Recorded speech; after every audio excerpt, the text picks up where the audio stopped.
Nice to meet you all. I am Jae Wook. 토론문을 간단히 이제 PPT 형태로 정리했는데요. Let me share the presentation for my opinions today in briefly, as I majored in the business management. 이렇게 토론을 맡게 돼서 상당히 And it's also my great privilege to be invited here, the seminar hosted by KMIS.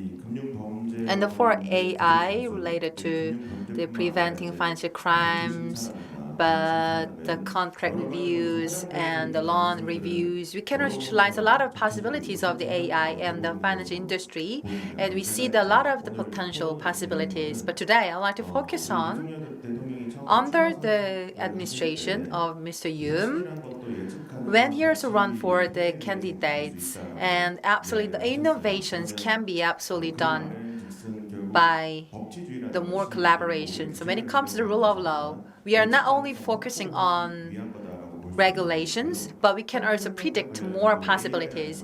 As we also talked and mentioned between the Korea-U.S. alliance, and from the U.S., as we see more proactive measures and actions, so still, unfortunately, we are very slower in terms of the developing our technologies and system. But probably we need more collaborations between the U.S. We need to have more lessons learned and the practices from the U.S. for us to really develop our system here. Then when it comes to utilizing AI and to comply with our regulations using AI, let me share with you some concerns what we have to take for the future. First, we need to talk about the potential possibilities of intrusive errors because AI is based on the big data. If the big data is contaminated or not really clear, we also have to think of our actions and measures, how to solve those problems. For instance, like if you also refer to a case from the Amazon, and depending on the systems, there is some the sexual discrimination between the males and the females because there have a lot of the focus on the data on the male candidates, unfortunately. And we see a lot of the cases from the discriminations and cases. So in order to reduce the possibilities of intrusive errors, we need to focus on the technical system, and anti-discrimination issues can be absolutely strengthened. How to really set up the liability? Who is going to take the responsibilities and liabilities? We also need to think and the spectrum of the exemptions of the liability at the same time.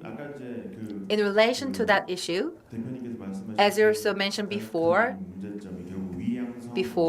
because the false positive is another problem, absolutely.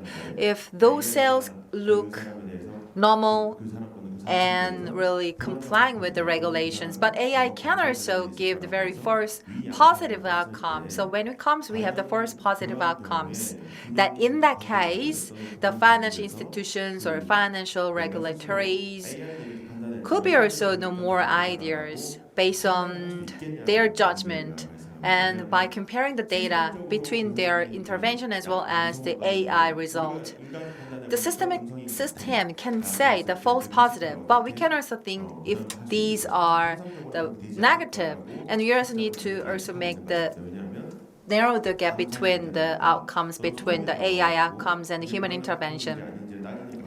For the reviews and the thorough the procedures by the national audit, still we have to clearly verify the outcomes between false positive and negative. And in some cases, the legal framework is also another issue. How we can also identify and classify the false positive. And sometimes we may have the possibilities to just follow the classification of the false positive from the AI models, and it is highly possible in some cases. Or on the other hand, for the AI, for normal sales, or the legal says, and the system can be also say that it's a negative, but in some case, the real outcomes is positive. So when it comes to the false positive or false negative, we need to have the legal framework, how to prevent and how to detect those cases. And I also getting some signals. So this is another problem for the Anti-Discrimination Act or anti-discrimination challenges. We have the pros and cons. As you're well aware here, because it is very new act, and you can see that for the sex, gender, or the academic background, or social identity, the public and the citizens are not to be under the discrimination for the reckless discriminations as a financial consumers in accordance with the financial terms and conditions as a part of audience for academic background or social identities. If we have some issues in relating to these factors, there may be some reverse discrimination act on the other hand.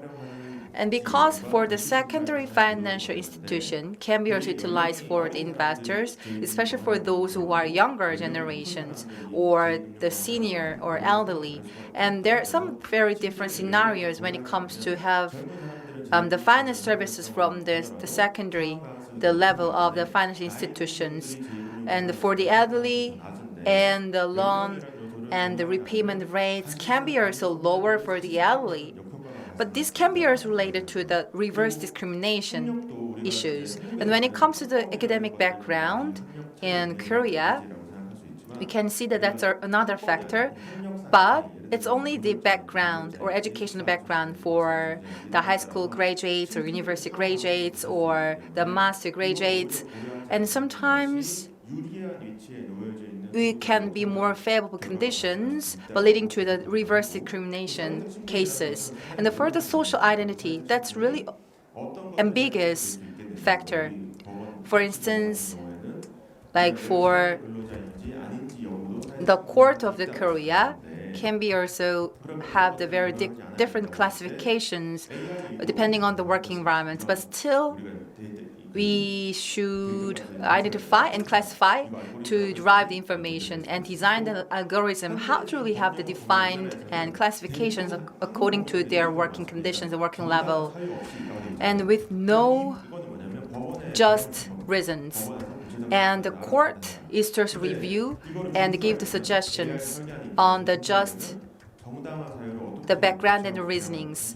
And for the AI, we also need to think about the reasonings and the just reasonings, how to really have very thorough and smooth classifications. And for the algorithm modeling and procedures, we also need to refer to the cases from the US. And absolutely, the regulatory and the legal frameworks are to be more strengthened to really increase our predictability and accuracy. Thank you very much for your attention.